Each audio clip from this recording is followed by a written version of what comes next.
Welcome to Better Golf. My name's Paul Dyer. My name's Ian Holloway. So Ian, we're on the putting green and we're now talking about starting your ball online. One of the mistakes we see a lot when we're teaching on a daily basis that, green reading and so forth is probably not all that bad, but starting your ball where you want it to go is actually a bigger problem than people think. Yeah, I think one of the things that we see, obviously, in our instruction is that when people aim, first of all, they don't really aim the putter that well, but then they try and change the way the ball starts through the aiming a little bit too.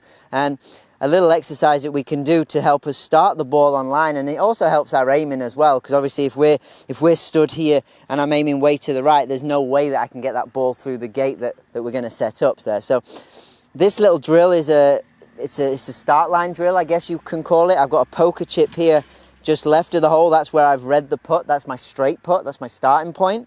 And then I've got a gate here just wide enough for the ball on that line. Okay, so I read the putt. Yeah.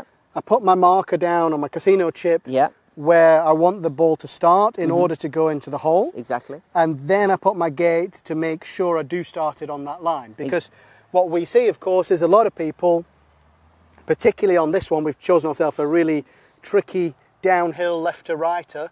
We'll see a lot of people take this first tee out on the left, won't we? Yeah.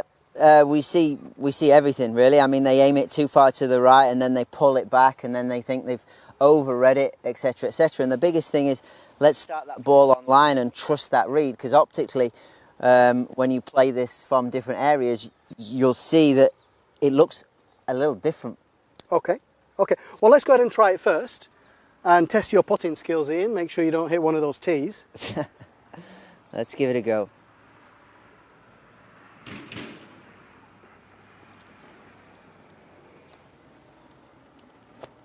Okay, so it worked fine for you. You're obviously awesome. But there are a few dangers associated with doing this drill. I think it's well worth mentioning those. Yeah, I think one of the things is do this in groups of 3 balls. So you would hit like 3 balls or 3 shots, and then change locations and do it without the tees.